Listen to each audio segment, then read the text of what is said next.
Hi, everybody, and welcome back to this week's edition of Will and Wise. The Dog Show Drive. That's right. I'm Will Alexander. And I'm Y. You are Y. This week in the Dog Show Drive, we're going to talk. We have a couple of spotlight shows, but most importantly, we're going to talk about dog show etiquette, what people expect of us, how our manners and what we should be doing at dog shows to make the experience more enjoyable for everybody, and also communicable diseases at dog shows. Now that sounds pretty threatening, daunting. But it's kennel cough. We have issues this time of year in the fall, kennel cough. So we're going to talk about that, all that and more on this week's edition of Will and Wise, the Dog Show Drive.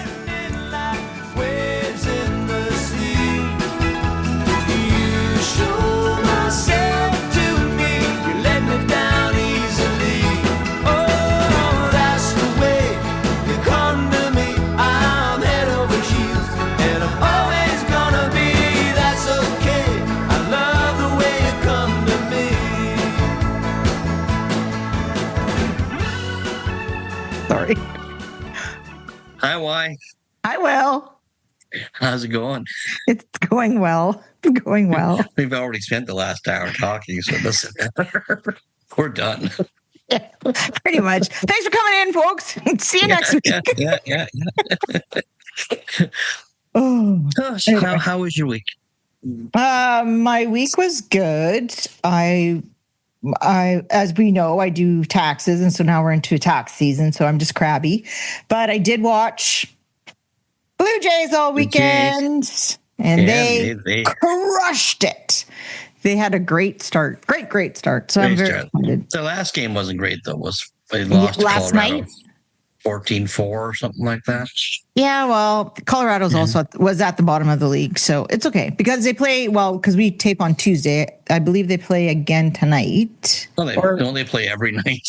Pretty much. That's why I can't follow them because they play every night. You have to go to bed eventually. I think they play 162 or 68 games. It's crazy. It's a lot. It seems like every day. So yeah. Well, play 7 days. We're recording. That's okay. If she knows, she knows. And that was my sister live from Bridgenorth, Ontario. Beep.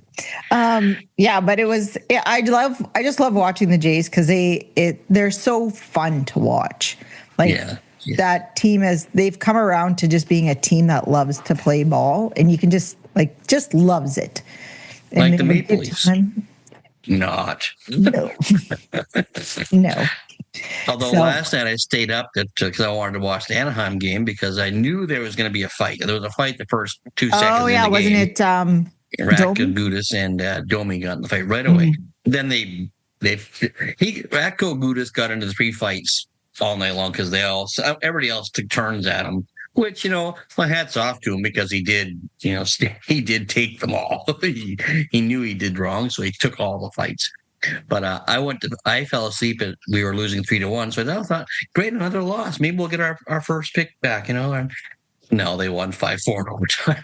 They can't even lose, right? I was just gonna say, isn't it as a player, wouldn't you sit there and be like, well, if we win, we're gonna blow our chances to get a draft pick or whatever? But I guess they don't care. They want their job, so they're playing. Right? They don't care what the management wants you to do because let's face it. Even if they're not playing for the Leafs next year, they want to make enough of an impact that someone else wants them. Oh, maybe they're all just trying to get traded now. And then we fired Brad Treliving, our GM. I heard that. Yep. So I'm waiting by the phone, but nothing's happened yet. But it's going to come. I'm patient. I'm sure. So you went judging somewhere, didn't you? Yes, I went to Connecticut. I went to Enfield, Connecticut to judge the it was the Meadowbrook Crocker Club. Yeah. And it was a lot of fun. I had a lot of fun there. And Marlene Ness and Mark Ragusa were there. And they didn't show to me, obviously, because of my relationship with the both of them. But they were there because they ran one of the other shows, but they were there, and it was great to see them. I always have fun with Mark because we laugh so much that we get headaches like us. So, Yeah.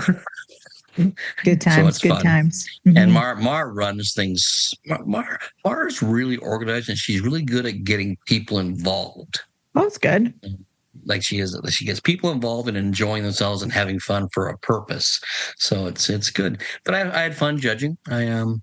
Sandra Lex judged the day before me, so I missed seeing her. But I judged the day after and had a good entry, and the club was great, and it was held at a veterans building, like I forget what the name of it was, but it was almost like a Legion.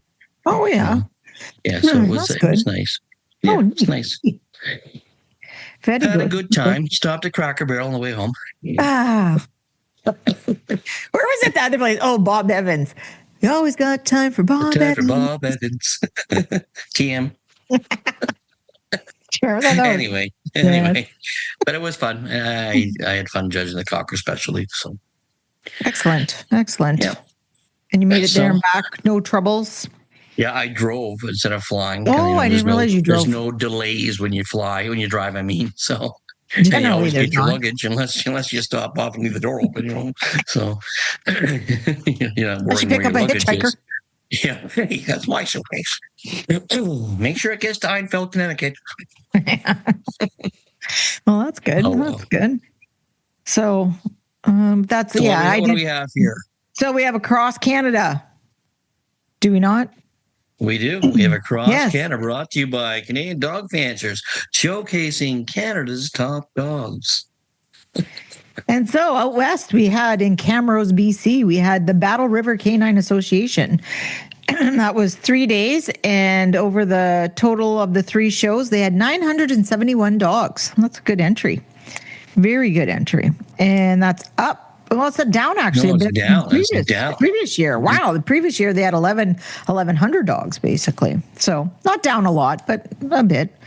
And then also then out on the East Coast, the very East Coast, you have the Newfoundland All Breed Kennel Club on the 28th and the 29th. And at the 4 shows, they had a total entry of 417 dogs, which was way up. Way up from the year before of 275 dogs over 4 shows. Yeah. Well, that's excellent. Well, that is good for them. It is good news on the rock there. Are you okay? Yes, I have like a frog in my throat, and I want to do like a cat horking up a hairball, but I remember we're on screen. It's your Clark Jurassic Park. And I don't have, and you know what? We don't have a cough button, like in radio. Well, we could. Yeah. Think I'd use it though? Yes, Tony, well, go ahead. Is that a French fry? Ooh, oysters. Anyway, so that was that was Across Canada, brought to you by Canadian Dog Fanciers, showcasing Canada's top dogs. And then we also have some closings coming up, and the first closing is the Champlain Dog Club and closes next Monday, April 6th, which is Easter Monday at 8 p.m. That's also Beef's birthday. Oh, is it? April 6th. Yeah. April 6th, the Beef birthday. Yeah. Or when the limit is reached. And the show secretary is Diana Edwards Show Services. Then we have the all popular Victoria County Kennel Club. And that also closes next week on Wednesday, April the 8th at 8 p.m. And the show secretary for that is MJN Show Services. And then finally, we have the Cobequid Dog Club closing on Wednesday, April 8th. At 6 p.m. or when their limit is reached, and the show secretary for that show is Nancy McCrae. Very good. Yes. Then on to the next, our show spotlight, brought to you by Show Scene Magazine, the place to be seen. It sure is. And our Canadian show we are spotlighting is the KW Kennel Club, which is short for Kitchener-Waterloo, I believe. Yeah, it is. And it's 3 days, Saturday through Monday. That's the long weekend. That's the May long weekend. Yep. So that's Saturday, May 16th, Sunday the 17th, and Monday the 18th. Three all breed championship shows. And then they have 3 all breed rally obedience trials. And I think that's just on the Monday, May 18th. And those are a limited entry. And it's being held at the Kitchener Memorial Auditorium Complex. The Kinsman That's and where the Kiwanis. Kitchener Rangers play. Oh, Yeah. good to know. Good to know. Yeah. That's the Kinsman and Kiwanis Arenas in Kitchener, Ontario. And they also have limited breed shows for Group 3 for the working group. The sport is on Saturday, the sporting group on Sunday, and toys on Monday. And then they also have a bunch of specialty shows. And they have the Great Pyrenees Club of Canada National on the Saturday. They have the Bulldog Club of Ontario as well on Saturday. That's regional. They get a good entry, good Bulldog entry there. Yeah. Really good at Bulldog entry, yeah. Oh, that's last good. year anyway. Yes. The Black Russian Terrier Club of Canada has their national on Sunday. Again, very good entry. I sat and watched it last year, and if you want to see a number of that breed, which you don't see a lot of in Canada. No, you don't. They have great numbers of that specialty. It's fun to watch. Oh, excellent. Excellent. And then they also have on Sunday, there's a regional Great Pyrenees Club of Southern Ontario. And then the Standard Schnauzer Club of Canada is also having a regional specialty show on the Sunday. And that's it for the specialty shows. And then they do have boosters for Bulldog Club of Ontario on Sunday and the Black Russian Terrier Club of Canada on the Monday. So there's a baby puppy show all 3 days. There is no baby puppy for the limited breed shows, just as an FYI. Just the all breed shows? Just the all breed shows. Then they also have a best bred by exhibitor competition on Sunday, which is exciting. Make sure to check off the breast bed, blah, blah, blah, blah, blah, blah, blah, blah, blah. That too. Yeah. But, check off the box for the bred by when you're entering, and make sure you do. And if you're doing it online, make sure you maybe take a picture of it so you have proof that you did it, because sometimes it gets screwed up. So yes. So so and that'll be like a separate show altogether as well. And then I believe they have juniors. They do have juniors one day, I think. Junior handling on Saturday. Yes. Yes. And they have a pretty good finals there. They get a pretty good turnout in juniors. Last year I watched, and it wasn't your normal just 5 or 10 kids. So I think it was like 20 odd kids. Wow. So it was a good turnout for juniors. Excellent. I think it's because it's a long weekend, so they definitely all go and compete. Mm-hmm. But when I was a kid, Kitchener-Waterloo was one of our bigger shows in the area. I remember when I worked for you, it was a big show. It was a big terrier weekend back then. Yes, back in the day, it was a big terrier weekend. Breeders there. Yeah, it was. And then a lot of nationals. I want to say Doug Windsor had something to do with the show back then. I can't remember though. I think he did. He put a lot of work into it. So. Yeah. And just as an aside, the entries do close for that show at the end of April, Wednesday, April 29th, right before the last day to file your taxes. Just FYI. You want to give a promo for why another public service announcement? No, I don't want to do any other taxes. I got enough on my own plate here. But just to let you know, enter the dog show, get your taxes done. You just hit your camera because you had an earthquake for a second. The earthquake is Carolyn. She keeps knocking the table.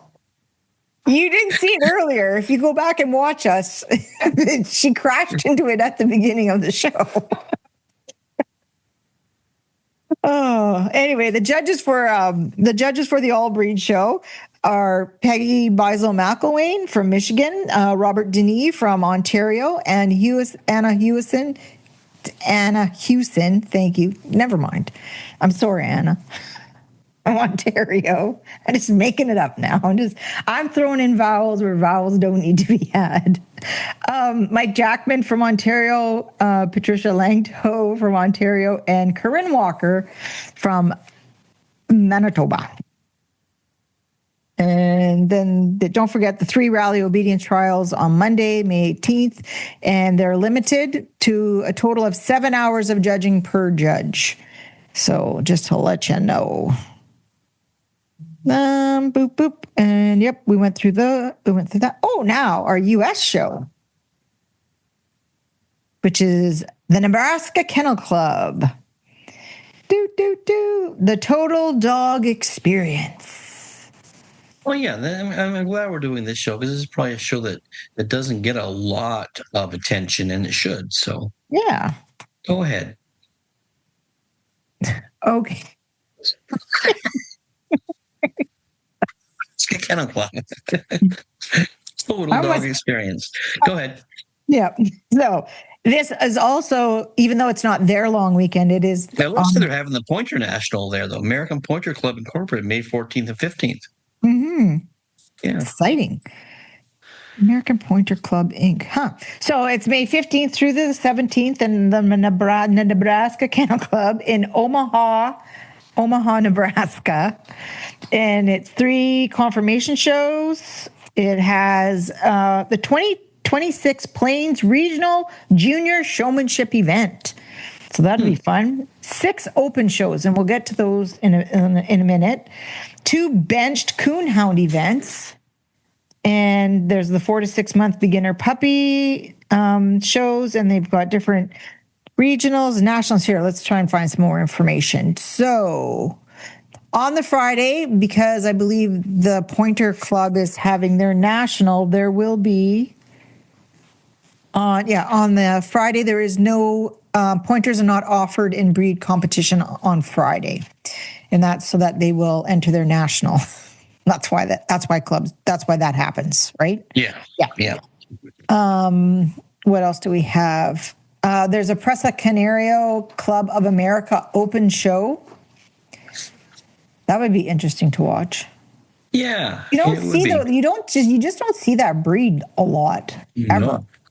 I think we need more open shows up here too, open events like that, because they're interesting, and they bring certain breeds to the forefront that we haven't seen before come to our shows. Now there's rare breed dog events, but they're not usually involved with the CKC or AKC events. So it would be. So what does it mean by open show then? I don't know. I actually don't know what that means. Well, an open show in UK is there's no points awarded. It's not a championship show. It's like a sanction match almost. You know. Oh, okay. Yeah. All right. Okay, I understand that now. Thank you. And let's see what else they have. I could have just made it up, you know. Well, that's as the cow was first domesticated in Mesopotamia. Yeah. And then the house hippo joined us in late 70s. But, you know, here as your friend, I support Built by Colonel Custard in the 19th. Maybe next week Megan can have the open show. What exactly that means is, or if any of our listeners know, just send I'm sure I was right. So okay. Oh, anyway, back to the show at hand, the Nebraska Kennel Club. There's also the United States Lancashire Healer Club. Are we not recognizing? They're recognized down there, and they're a cute breed. They're really a cute breed. So. Yeah. So there's also. I don't think they're on the radar up here yet, but they're a very cute breed. I thought they were. Maybe they are. Maybe they're miscellaneous now. I don't know. But I saw them. I was watching the groups when I was down there, and that's a cute breed. Yeah. Yes. So also there's a specialty show for the Eastern Nebraska Boston Terrier Club. And as we said, the American Pointer Club is having by the looks of it, it does look like it's the national.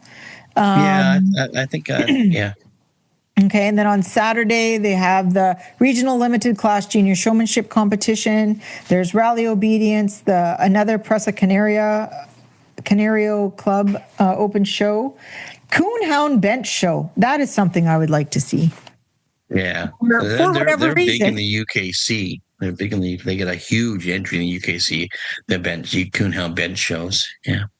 And so what is is it the I've same never as attended one, but they're always they're basically table examinations, and but I think I'm not sure how they run. I'm just going to make this up if I carry on. But I've watched some videos, and they're on a bench being examined, and they're in the ring. Like they'll be like in the ring, there'll be like 3 or 4 benches, and the judge will walk down the line and judge them that way. Well, Megan has a picture in the thing, and that's what's on there. They're on tables. It's really a neat event, I've only ever seen the winning pictures, and there's some beautiful dogs that go to the bench events that don't go to the all breed events. It's really incredible. So for this, for the Coonhound Bench Show, it's on Saturday and Sunday. Time and ring to be announced. They have a couple of judges that I'm assuming are knowledgeable, obviously, in this type of arena. And it's $25 day of only. Entry forms at the Nebraska Kennel Club table. It actually gives a little description. One moment, folks. Let me describe this for you. Coonhound Bench shows are a specialized type of dog show tailored exclusively for the various coonhound breeds. This distinct focus differentiates. Holy moly, Yvonne! Differentiates. It's like, when there's a lot of vowels and letters all together. And syllables. Yeah, syllables. Anyway, differentiates them from traditional conformation shows, which are open to all recognized dog breeds. Coonhound Bench shows are dedicated platforms for evaluating and celebrating the breed-specific characteristics that are inherent to each breed of coonhound. At the heart of Coonhound Bench shows is the assessment of each hound's physical traits that are characteristic to its lineage. Judges evaluate aspects such as bone structure, muscle development, coat texture and color, and overall conformation. These attributes are crucial as they reflect each breed's historical and traditional roles in hunting and tracking. Judges who are experts in the coonhound breeds bring a wealth of knowledge and understanding of what makes each breed both functional and unique. Well, now I really want to go to one of these things. I know. Sounds great, doesn't it? I've never attended one, but yeah. And if you look up in that premium list, there's contact information for anyone else as well. Does it say who's judging the Coonhound event? Yes, it does. Saturday, is Ms. Barbara C. Shearer, and Sunday is Mr. Jeremiah Flynn. So that's that. So yes, and then. Don't forget, they also have rally and obedience trials there. And then the open shows, all miscellaneous and FSS breeds, which stands for, I can't remember. I know it's stock something or other. That's on FSS. Man, we suck. We suck at this.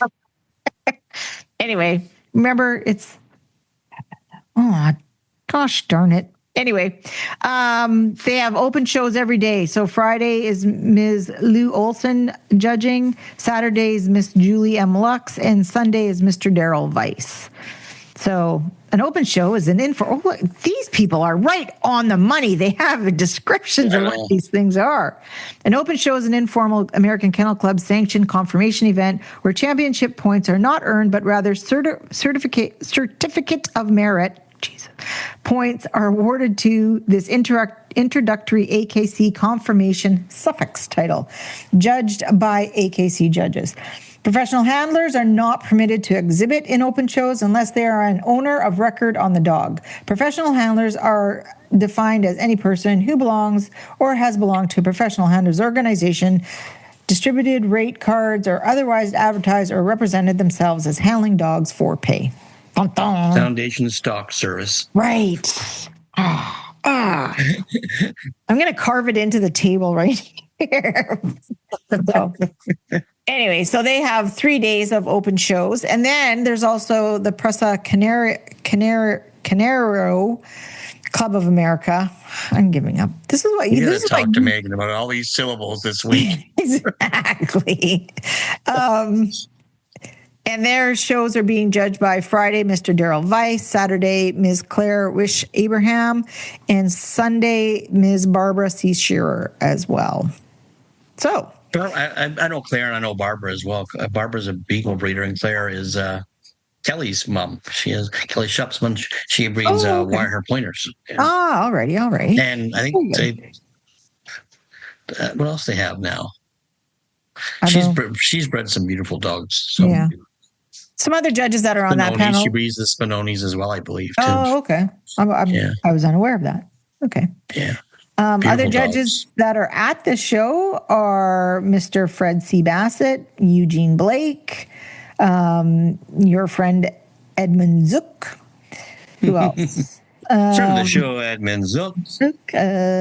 Julie Lux, Marina. Eric Liebs. Yep. Marina Pavlovsky. Why did I pick that one? Why, Vaughn? Because you're drawn to them. I think it's the challenge. I think you feel challenged, so you want to try it. See how much I can just destroy this person's name and we'll get hate mail. I don't know. Whatever. I don't believe they have. I don't think they. Oh, and your friend is judging the junior showmanship competition on Saturday, Mr. Zook. He is? Yes, he is. Yes, he is. Yeah. Eligibility is all listed in the premium list as well. Of course, they have the AKC National Owner Handler Series is with this show. There's some health clinics as well from the Mobile Health Clinic. Brandon Sin is the vet. They have the hip dysplasia, elbow dysplasia, radiographs available, patellar luxation, cardiac basic, that word, auscultation. And then they also have bear testing also at that. Geez, if you have an English setter, you can get, I'll pause it. I told you can get a whole bunch of stuff done. Yeah, but I don't know how long it'll take. They also have Fast Cat. And as we said, the American Pointer Club National and the parent specialty will be held there as well. And as we said, it closes on Wednesday, April 26th. Excellent. That is our show spotlights brought to you. So it says closes April 29th. Oh, sorry, 29th. Yes, sorry. My dyslexia comes through every once in a while. So the 9 was just turned upside down. Yep. Is that still dyslexia? Yep. This is how it's jumbled in my little head. Oh, all right. Yeah. Brought to you by Show Scene Magazine, the place to be seen. What was the old one? Show Scene Magazine. What was the other one? Jazz Hands. Oh, yeah. Holy cow. It's only been like 3 months and I can't remember. I know. We are. It's because we're tired. Yeah. Or just old. I'm not sure. Old. It was old, I said to you. All right. So coming up now, we have coming up this weekend at the International Center, we have the Canadian Pet Expo, and they have a breeders village there. And friend of the show, Ian Lynch, is going to tell us all about it right now. Hi, everybody. As promised, here's Ian Lynch. He's in charge of the breeders village of the Canadian Pet Expo. Hi, Ian. How's it going? I'm good, Will. How you doing? I'm good. So what's happening this weekend? Give us an update. Another exciting Meet the Breeds event happening at the Canadian Pet Expo. We're doing a Breeders Village. We have 24 individual breeds. Some are breed clubs, some are just groups of fanciers. And they're going to get together on Friday, Saturday, and Sunday from 10 to about 5 p.m. in our own little separate area. And we're going to be doing presentations. And anyone who has ever wanted to meet these breeds or meet a French Spaniel in real life or meet a Legato Romagnolo in real life, they get to come and interact with the people. It's a wonderful experience for everyone, especially, the dogs love it because they're the center of attention. The breeders love it because they love to talk about their dogs, but the people who are in the market to buy a purebred dog are just enthralled because they get to have so much variety and so much experience and so much question asking that you don't really get over the internet. You really get an experience that's really hands-on at the Breeders Village at the Canadian Pet Expo. Nothing beats that personal touch anyway. You can go online and ask questions, but when you actually meet the people and meet the dogs, it's a whole different experience. Absolutely. And I think we're so lucky as dog show people that if any breed really, catches our eye and we get interested in them, we have the opportunity to talk to people who know the good, the great, the bad, the ugly about these dogs. And then we can really make decisions as to whether or not we want to have these dogs in our homes and in our lives for the next 15 years. So this is the experience they really get to have at the Canadian Pet Expo. I also do on-stage breed presentations. So we'll, have an audience in front of us and we get to, have a presentation about the breed. It's kind of like a catwalk. It kind of like the dogs can walk Yeah. up, and then of course the owners can answer any questions about it. And then I always open the floor to the audience as well. So if anyone has a question about, a Bedlington Terrier, they can raise their hands and ask, how is it with allergies, or does it require any special grooming or food or exercise? So people really get to ask their own questions and get their answers straight away. Well, that's perfect. I was there last year. It's a great experience. Unfortunately, I can't be there this year. So it's at the International Center on Friday, Saturday, Sunday. Is there a times? Yep, so it's on Friday and Saturday from 10 to 5, and then Sunday from 10 to 4. The busiest day tends to be the Good Friday because everything's closed and it's just pretty Right. hectic. So if you want to be there with the crowd, Good Friday's the busiest day, followed by the Saturday, a little bit calmer on Sunday due to Easter Sunday. So you can pick whatever one's best for you, but it's a great experience to check out, especially if you have children and they're off school on Good Friday. I mean, apart from the dog stuff, which of course we have the True North Grooming Show, we have the Breeders' Village, we have all sorts of events for dogs, but there's a whole world at the Canadian Pet Expo. And you Oh, and I yeah. both know, like, you can wander for kilometers and, still be in the building. And it's kind of fascinating to see that although we're so involved in the dog world, there's people with guinea pigs who are as involved. It's very interesting to see the whole world of pet ownership, and it's really cute to see everyone together kind of celebrating the love that they have for their pets.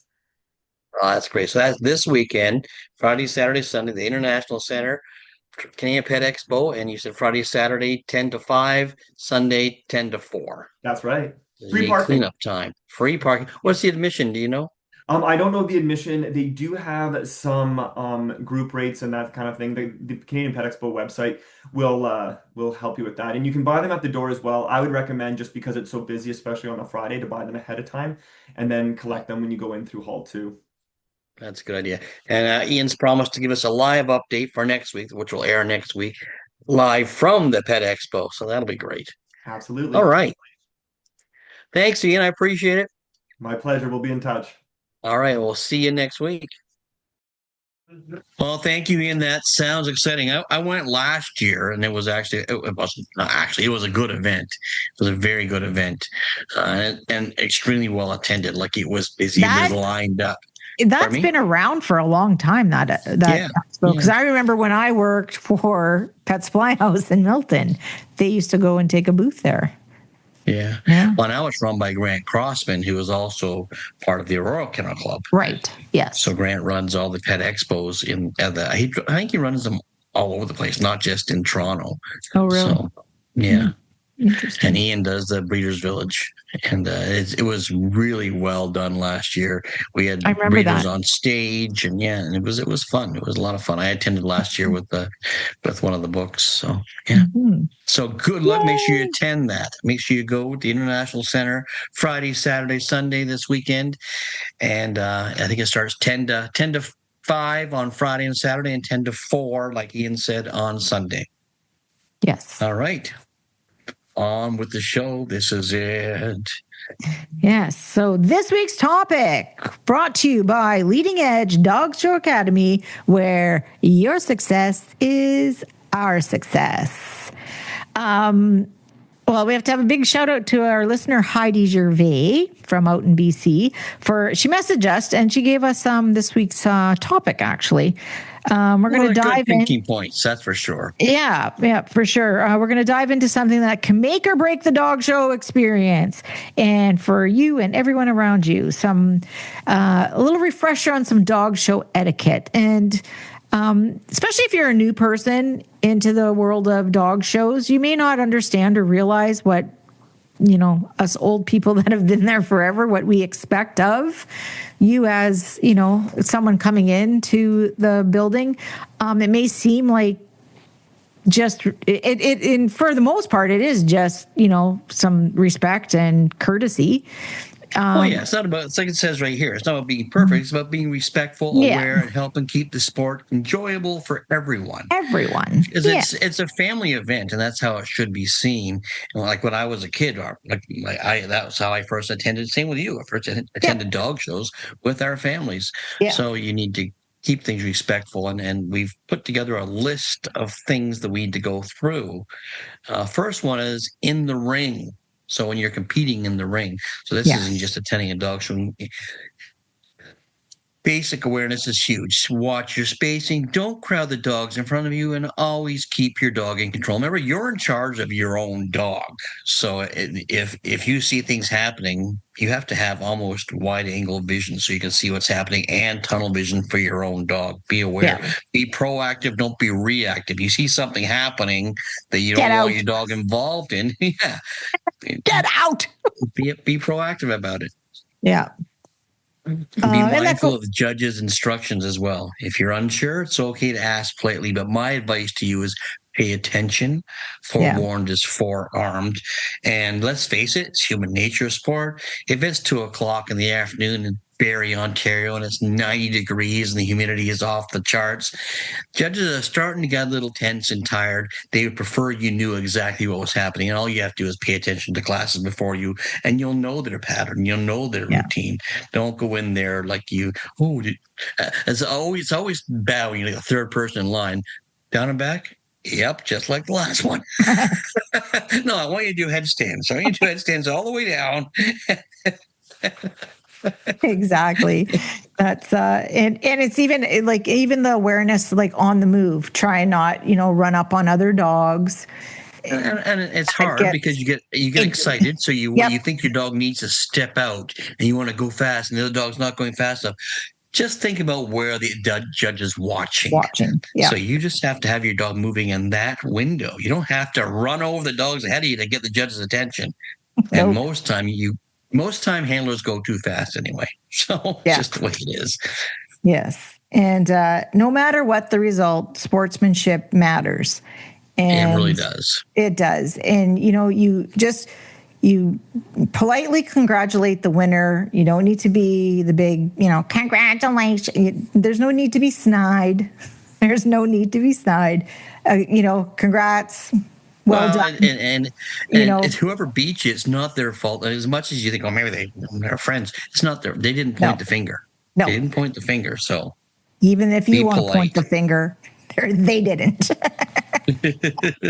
But so always congratulate the winner, whether it kills you inside or not. It's something you must do, because it will come back around in the end. Trust me. And judges tend to notice that stuff too. They tend to. They do. They do. Trust me. I've been out quite a few judges' rooms now, and they'll bring it up at lunchtime. Yep. And they'll talk about ribbon burn and stuff like that. It's the same thing. Also be not only a graceful winner, but a graceful loser too, whether you agreed with them or not. Take your ribbon as it is handed to you and exit the ring and go sit in your car and scream and yell. That's fine. Listen to AC/DC. I still like that. The ring, go ahead. Outside the ring, too, there's a lot of issues that happen outside the ring. So just keep your aisles clear. Don't block grooming setups. Be aware of nervous and reactive dogs. You need to be, like I said earlier, a wide-angle vision of what's happening around you. There's been so many stories where people have been chatting with friends and dogs. You look down, the dog is reacting to something. Then you've got to fix your dog. It's easier to be proactive than reactive with dogs like that. And if you're interested in a dog, make sure you ask before you approach the dog or before you want to touch the dog, things like that. And then we can move outside. This is a big one too, parking lot etiquette. Yes. I want to go back to the outside the ring though for just a sec. Okay. So the other thing is what I think about outside the ring is also when you're watching dogs. So you must be careful. Your opinion is your opinion, but just be mindful of how you're speaking. Right. Because a lot of times people's feelings been hurt because they don't know they're not people aren't aware who's sitting in front of them, and it's the Yes. owner of the dog, and you're not Exactly. being And very nice about that dog. and So- it's not always necessary for how you may have commented on a dog. And sometimes, that's where the rumors all start, and, things are taken out of context. So just be aware of people around you. And then also when you're watching, and if you're cheering for, a friend in the ring, which we all want you to do, if you clap for one, you clap. The rule is generally you clap for them all. You don't have to clap as hard for the other dogs, but if you clap for one, you should be clapping for them all. And that's just You're right. That's just a little thing that's And a judges bugaboo. notice that too. Yeah, they Judges do. notice that. They And do. this shouldn't affect their judgment, but it does. It files away somewhere. Trust Yeah, me. it tends to get our ire up. Okay, now the parking lot etiquette. Parking lot, and my utmost is speed. When you're driving through a parking lot full of kids and dogs and families, it's not a highway. It's not a highway. Slow yourself down and be aware. Dogs are crossing in front of you, and let's face it: when you're dealing with your dog, you tend not to watch where you're going. So just be cognizant of people in the parking lot. And if you're creating outside of your vehicle, make sure your setup is safe and appropriate for the weather. Like, make sure if you are setting up outside and you've got an awning or whatnot, make sure that there's sunshades, etc. And the other thing about common sense, people. Yeah, and the other thing about parking lot, and if you have a club giving a show where you're parking on like grass, and that's how you're benched, basically. If it has started to rain or it's rained, and then if you're pulling in and out, please, if the club has put up pylons to stop you from driving through the ruts, please don't move the pylons and torque through them and tear up all the grass. I cannot believe the number of people that will do that. Like, it's true, though. It's terrible. I know. Well, I'm thinking it must have been a personal experience of yours because it's not on our list. And you, I'm surprised. No, actually, I'm surprised it's not on our list because we had this happen at our show last year, and Megan's our show super. And let me tell you, the number of times I would see Megan going across the field. These people were lucky she wasn't beating people with pylons. Anyway, but it's just be cognizant of the fact that clubs, like, we have to pay damages to fields for repairs, and if you don't want to be the one paying for those damages, there's probably, clubs try to make it so that we're not going to be wrecking the grass. And, if they say this is, and also if there's a deadline to get, because a lot of clubs have that, there's a deadline to get into the area and then you're there for the day. Don't just pull in and just think you can drive all over the place because you're late. That's part of being respectful to people. Like how many times you have seen arguments in parking areas because someone has gone out, put their pylon in their spot because they need to go do something, come back and someone's taken their spot. And I know it sounds like you snooze, you lose. Well, it's not the way dog shows work. No, it doesn't. We try to stay friendly about those things. Yes. Right. Yeah. People just run over pylons. No, I didn't run it over. Then you look underneath their car and there it is. Right there. A dead pylon. Yeah. Offering help when asked. Dog shows can be very overwhelming, especially for the newer exhibitors. If someone asks for help, be kind, clear, and respectful. And if you don't know the answer, point them in the right direction where someone can answer them. The show secretary's table, usually they can find the show super, and the show super, generally when it comes to the area around the dog show, the show super they're the one who has actually the final call on anything. So if you've got the show superintendent with you, then you're in the right.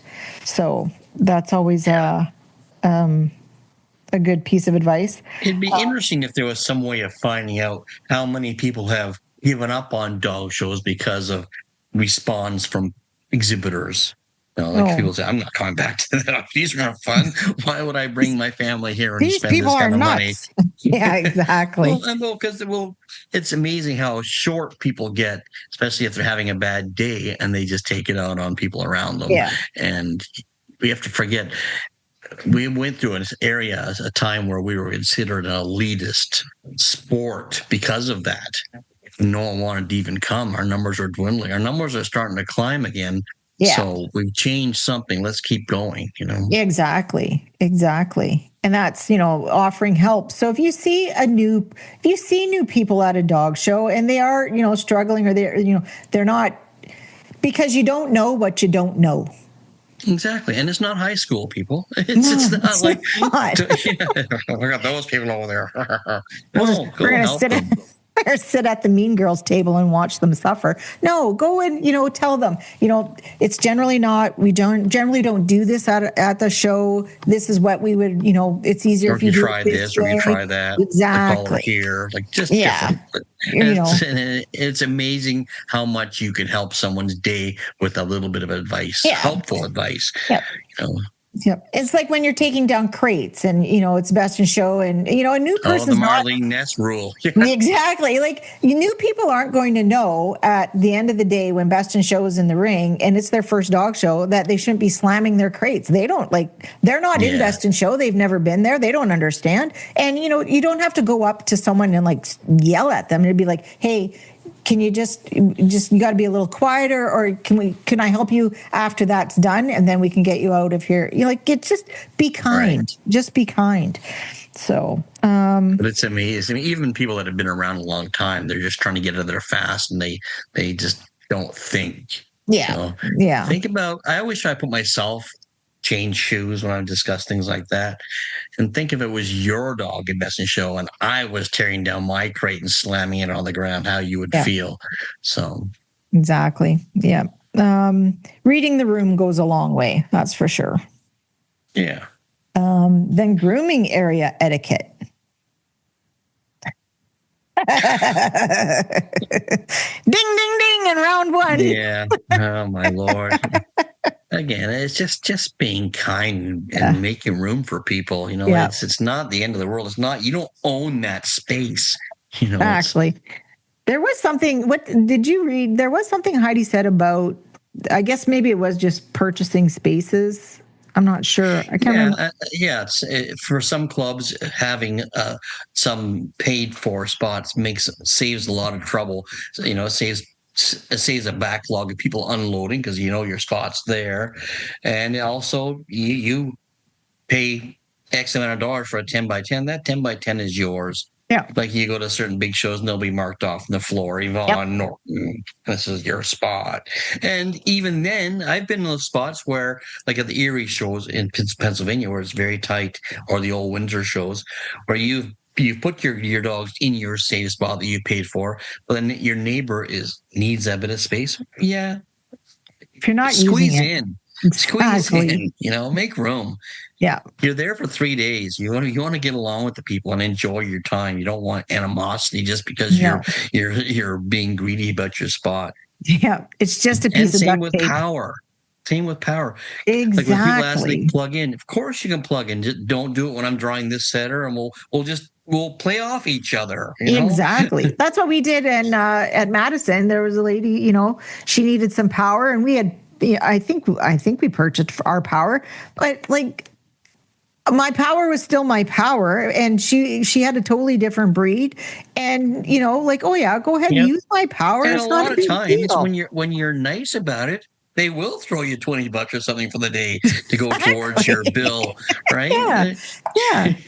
And it was no big deal because she got to use the power, and it was made her weekend better because she didn't realize that she needed power, had to purchase it her out beforehand, right? So it was great. And that's the our other thing. sport's going to grow if we're accepting to people and helpful to people. It's just and then the way I'll say this about when you don't have to pay for power, and there are limited. And I mean, we show in hockey rinks all the time, and I don't know why hockey rinks don't have more electrical outlets. Go figure. I'm not sure why. Right? Go figure. But if dryers cannot be on max heat, max power, max air force. They just can't. It doesn't work that way. So not when there's 30 of them on one spot. No. So happening. That you need to put your dryer on a lower setting so that you don't blow the breaker. And I always say this to when we get anywhere that I'm not I've never been to before. I always say to the kids, "Go find where the breakers are," because inevitably, they're your friend. And if there's somebody in charge of the breaker, befriend them. Befriend them. Ask them what they take in their coffee, and then you'll be good. But and that's I've often watched people that they'll be drying, and then all of a sudden, like their dryer goes, and I'll just be like, "You have to set it lower," and I'll go and flip the breaker for you. It doesn't. Yep. It just makes everybody's life a little easier. So that's I'll pause for him when he wants. I told him that. I know you did. But so downstairs, they're trying to get a door done, and they don't know if the guy's going to start sawing on the door or not. So it's okay. But I'm going to pause. Again, resume. Sorry for that interruption, folks. It was not nearly as exciting as I thought it'd be. Anyway. And maybe Doc will fix this so no one even knows. Sure. All right. So we were talking about grooming room etiquette. Grooming area etiquette. This one's etiquette. important. Cleaning up after yourself is a very important one, because that's where clubs lose facilities, because they don't have the manpower to go around and clean up after your setup. And don't be like some handlers, just use your force dry and blow it into the neighbor's setup. I've seen that happen too. Clean up after yourselves. Yes. Don't leave a spot. There's nothing worse than after the building's all empty and the club comes and says, "Whose spot is that?" And it's a mess. Yeah. Yeah. And try and clean up every night before you leave Exactly. If you've been trimming, especially, and especially breeds that you do scissor on every day, like poodles or Bichons, whatever, you're going to have hair around your setup. You should invest in a broom, even a small little sweeper broom, just to keep your area tidy. Or borrow one. Your neighbor, if you don't have one, your neighbor does. They used to borrow one from me, and I always say, "Well, make sure you bring it back full." But yes, back in the day when Bob Gillam was running shows, at the end of the night he would walk around, and if there was a messy setup, he would mark down whose it was, and you had to go to the office the next day. Yes, you would be called into the office. Exactly. That's right. You don't want Mr. Gillam on the bad side. No. He'd start off calmly, but if you argued with him, you lost. I could never it was imagine. His show. He was in charge. Never imagine arguing with Mr. Gillam. No. Anyway, so that's grooming area etiquette. And then the next thing is the public versus the private X-Pen space. And you need to find out from the show giving club about X-Pen space, because for private use, exactly. And sometimes they make you you can use the aisleways during the off hours. Yeah. But again, keep them clean. No one wants disgusting aisleways because you had annexing dogs there. It's just all common sense. It's cleaning up after your dog. Treat it like it's your house, okay? You're there. You're cleaning up after yourself. So. And then when you're using the public X-Pens, be mindful. I mean, we all need to get our dog in there and to have them go to the bathroom. So if you, this is because I have Fanny's a bit on the reactive side. If I'm in a public X-Pen space, you don't let your male dog come and piss on the outside of the X-Pen while my dog's in the inside of it, because she's just going to stand there and get her head peed on. Well, it's true. It's true. That's a rule. He used to pee on his own head, for Christ's sake. I know, but give space to the poor dog to the poor owner who's trying to get her stupid bitch to go for a pee. Well, my complaint with X-Pens is people not cleaning up after their dogs in the X-Pens. And people leaving their dogs in X-Pens too long and going off and doing something. What is with that? You never leave your dog unattended. And there's been cases. Never leave your dog unattended. There's been cases where people have left dogs in X-Pens, forgotten about them, and left for dinner, and then they got themselves in big trouble with the CKC or AKC. So that's crazy. Exactly. Did you not notice the crate being empty? Anyway, but so X-Pens, public and private, be very, very aware of what the rules are. And like I said, let everybody have their turn in the X Pen as well. So whatever. So, and if you are so fortunate enough to be at a show where they actually have a public bathtub, you know, Yes, treat it like you're fortunate. Don't trash it, and Oh. don't abuse it. Do not wash your dirty dishes in it. Leave food caught in the drain. Don't do all those stupid common sense, people. Use like it's your home. You want this facility back next year? yeah, yes, It's in your hands. It makes me crazy watching people like that. It's like at hotels when they just leave a mess behind them, and then they expect the club to offer the hotels to the dog people again next year. Oh, it was my hotel, and your dogs are peeing in the elevator. I'm not offering hotels to you next exactly, year. exactly. It's crazy. Yep. I don't understand people sometimes. We're starting to sound like two old people. Well, I don't understand. so when there is a public bathing facility, make sure you bring your own, your shampoo and your conditioner. And like Will said, after you're done, give the tub a rinse, make sure that it's cleaned out, and because you may, maybe you're that person that's bathing your side for the first time in the season and there's a ton of hair. Get rid of the hair. You know what's worse? And usually it's somebody that it's not always handlers. It can be breeder or handlers when they have a bunch of dogs. They'll send someone to go wash the dog and then they'll jump the line adding extra dogs. Yeah. I hate that. The bather has now this tub is theirs. Yes. And that's not fair as well. So everybody, there's 500-600 dogs at that dog show. You need to share. You need to be.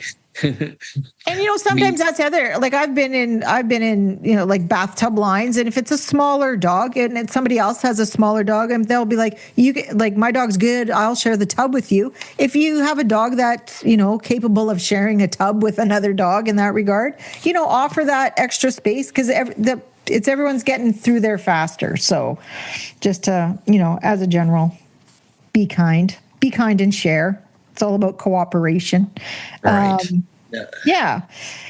So that's and then, this one all the time, cleaning up after your dog. We can talk about this till we're blue in the face. Oh yeah. I just kind of touched on that, and that just people just be respectful and use common sense.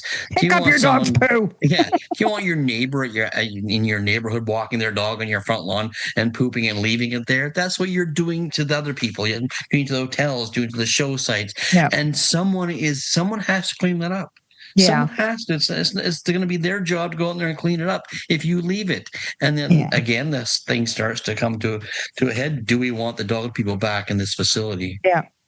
And I'll be honest, if I'm at a hotel and I'm walking the dog and I notice there's poo on the lawn that was not created by my dog, if I've got extra bags, I will try and pick some of it up because it's for because it's that people don't realize the damage they do. It's facilities and hotels are hard enough as it is. The general public, now there's dog loving public, don't get me wrong, but people to get dog facilities now is getting harder and harder and more expensive and more expensive. And I'm going to tell you, a lot of the hotels that accept dogs, I have to, especially in America, they have a dog station where there's poo bags right there. There is no reason why.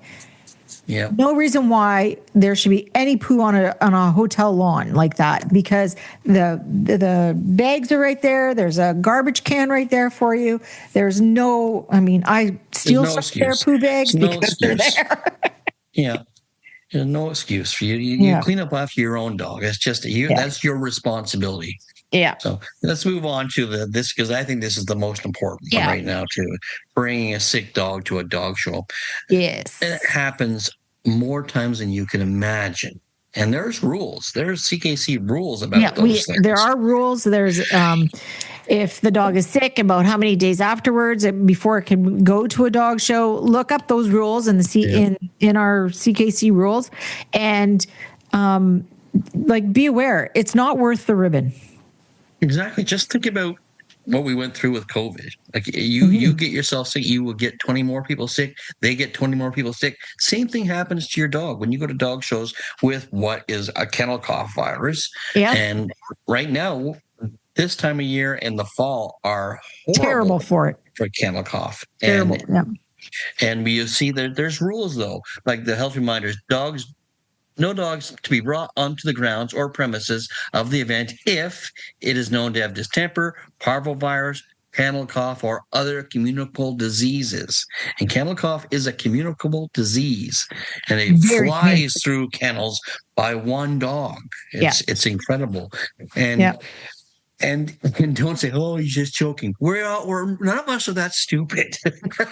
The dog show. I know the difference between an English setter choking and an English setter with kennel cough. Trust me. Right, there's a complete, but it's amazing. You'll see someone walk through the dog show, and their dog will. And then everybody looks over at them. Right. Oh, he's just choking. Or they'll say, "Oh, knock it off. They just drank water." No. We know the difference. Okay, Yeah. You're not fooling anyone. No. But no ribbon is worth it, and it's so disrespectful to the other dogs and other handlers. It's really hard. And it's disrespectful to the judge. You bring a dog that has a communicable disease, you have judges that are touching all the other dogs. Like you are. Exactly. It's not even it's not a matter of, oh, they might get it. They're going to get it. They're going to get like it. There's shots for it, but they don't Still. work for all viruses. No. And young dogs get it, and young dogs can get really sick. Puppies can get very sick from kennel Very cough. sick. I I think right now there's a dog in I've read about it. Is it in there's Quebec? a dog in Montreal or Quebec that's in the vet's office on. It's like in fluids trying to get ICU, over it. basically. Yeah. Because it went to a dog show where there was some kennel cough around. So no ribbon is worth it, and it doesn't do you any good, especially reputation wise, because people are not stupid. Judges are not stupid. Yep. They know. We've all been around dogs, and we know the symptoms. Yeah. So and the thing is, if you suspect that someone does have this issue, you can go to the show superintendent, and the show superintendent, that's their job. They will deal with it. Yeah. They will deal with it. And let's face it, sometimes the incubation time, you can come to a dog show and all of a sudden your dog starts coughing on Saturday. It wasn't coughing on Friday. Well, you should leave. Now you have to leave. Yeah, and that's all you can do. And no one's going to look poorly upon you because you were there Friday, because you left. You saw this happen, and because that is generally the incubation time for kennel cough is between 5 to 7 days. Then that's when it'll present itself. Right, and I don't want to demonize these people because it does sneak up on you. Oh, but sure, again, it can. just like we talked earlier, be proactive. Get the heck out of there. Yeah. Look after the rest of the dogs. Go look after your dog if the dog is sick, but don't put the rest of the dogs in jeopardy because you want to go best to breed under so and so. Yeah. So that's a very, I think that's a very important rule. Anyway, we better get going. We're running out of time here. Yes. And you have your favorite coming up. Yeah. So in the end, it's all about, respect for not only yourself, other exhibitors, and the sport itself. And if everyone does a little, the whole environment will improve. Well, exactly. If everybody chips in and just has that, even does one thing, it's going to make the whole experience better for everybody. Sure. So that was our topic of the week. Play well. Play well together. All right. Carry on, Yvonne. Yeah. So that was brought to you by Leading Edge Dog Show Academy. Your success is our success. And to wrap this episode up, we have a little kennel and bench. We're going off script, Megan. A little kennel and bench. And this is brought to you by ProPlan, Fuel for Life. And this is from April of 1958. And it caught my eye because it is club notes. And it's of the Barrie Kennel Club by Harold Butler. Back then, Harold Butler was from the Barrie area. I was unaware of that. Yeah. So if those of you who don't know, Harold Butler was a very prominent handler in the 50s, 60s, 70s, 80s, 90s until he retired. And he basically moved to Quebec. And if you wanted to win a ribbon in Quebec back in those days, you had to go through Harold Butler because he was the dominant handler in that area. Yeah. And he was a very good handler and looked after his dogs, showed very good dogs, and he was very competitive on every level. So Harold was a force to deal with back then. But it's just funny to see that he's doing the club notes from the Barrie Kennel Club back in the 57. Yeah. Yeah. So Let's see, what does Harold have to say about the Barrie Kennel Club in 1957? Harold wrote, the February meeting was held at the home of Mr. and Mrs. Blake Lamont. The bench show committee held a meeting to choose ring stewards and a show superintendent, but were unable to reach a decision on the latter. It was you hear the arguments, right? Arguments. It was handed over to the general meeting, and we persuaded Frank Jones to again accept. Frank Jones was the CKC director for years back then. Oh, was he? Okay. Yes, I don't know back in '57, but when I was a kid in the '70s, he was a director, and he was ruthless. Like if you were doing something wrong, it's not like it is today where they give you a warning. He threw your ass out. So Mrs. O'Brien Saint reported having ordered pay what you pull tickets for a draw to be held May 17th at our show. First prize will be a handmade quilt of value of $35. In today's dollars, that'd be like how much? That'd be like throw a couple zeros on that. And then second would be $25 in cash. Mrs. Marion Fell told us of speaking with Mayor Willard Kinsey regarding a grant from the town for the Humane Society. He did not feel that the town would approve it, but thought they would give us permission to hold a tag day. The March meeting was held on the 8th with fewer members present than we have been getting. The secretary reported she had received a letter from the town council saying our tag day for the Humane Society had been refused, but if we would reapply, stating all the facts of where the money received would go, it would again be considered. Mrs. Fell was nominated to go to the next council meeting and represent the club. That's interesting, eh? They refused the tag day because they just thought these dog people were trying to get money from the public. Harry Moran of the Trophy Committee reported we had received a good amount of prizes. We would also be giving a reserve best in show this year. Frank Jones contacted the Girl Guides to act as runners for the dog show, and it was voted that if they do so, a donation will be given to this organization. That used to happen all the time. You used to get the Girl Guides or the Scouts or something that would come and help people with their setup and do cleanup. The meeting closed and lunch was served. That's the best From part. Harold Butler. The meeting closed and lunch was served. He probably made lunch. He was such a good cook. He was such a good cook too. Yeah. So that was April of 1985. So 57. No. 58. Yeah, you're right. See, dyslexia. All this and more, folks, every week. So that's that. Good. That was I'm happy you found that one. I like that. Yeah. Because it had a personal effect to it because of Harold, you know? Yeah, it did. I mean, it reminded us of good old Harold. So don't forget to click like and subscribe to the podcast on the YouTube, Spotify, Audible, CastBox, and anywhere you get your podcast. Check out our Facebook page, The Dog Show Drive, Canadian Edition. Email us your ideas, your complaints, comments, and more, dogshowdrive@gmail.com. We have a separate email for the complaints. Somewhere where we don't read them. Oh, you take us away, Vaughn. Everyone going to a dog show this weekend? Happy Easter. Oh, yeah. Don't OD still on celebrated? Yeah, some people do. Don't OD on chocolate. Anyway, seatbelts on, glasses on. Till next week, guys. Bye. Bye, guys.